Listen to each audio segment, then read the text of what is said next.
La loi des cosinus nous permet de calculer la mesure d'un côté ou d'un angle dans un triangle. Ce qu'on doit avoir au minimum, si on cherche la mesure d'un côté, on doit avoir la mesure d'un angle comprise entre celles de deux côtés. Et on va appliquer la formule C2 égale A2 plus B2 moins 2 fois A fois B fois cosinus C. Donc, normalement, en face de l'angle C, on écrit petit c, puis en face de l'angle A, côté petit a, en face de l'angle B, côté petit b. Il y a un lien entre le côté qu'on cherche et l'angle qu'on met dans le cosinus. Donc, le côté qu'on cherche, c'est celui en face de l'angle qu'on connaît, qui va être dans notre cas l'angle C. Donc, pour vous aider,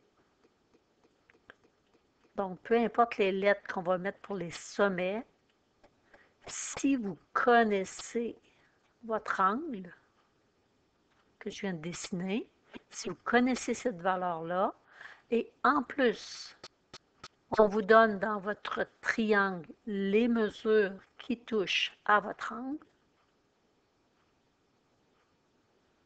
bien voici comment vous allez placer vos lettres.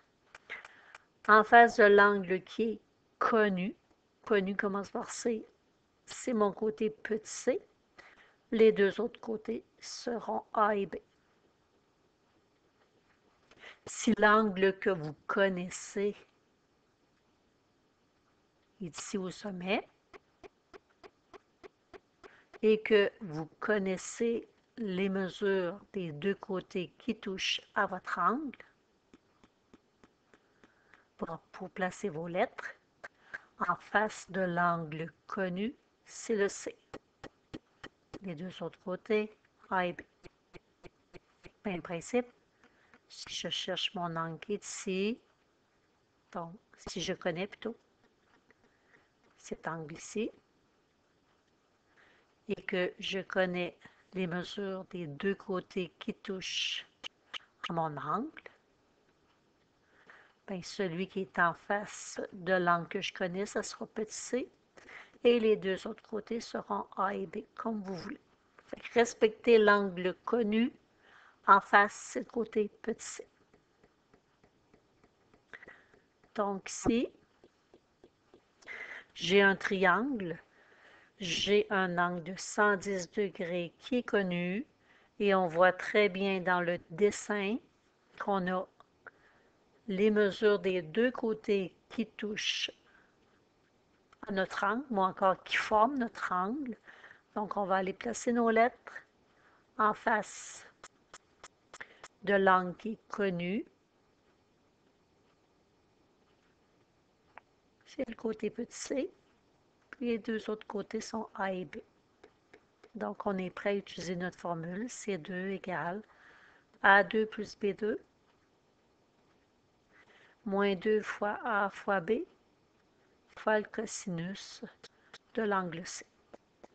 Donc, C2 égale 32 à la 2 plus 20 à la 2 moins 2 fois 32 fois 20 fois le cosinus de 110 degrés.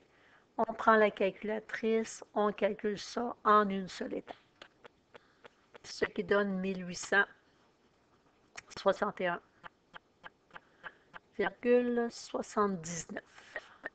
Nous, on veut le côté, on a un côté à la 2, on va faire la racine carrée de chaque côté. Ce qui donne 43,15 si on arrondit au centième près. Centimètres.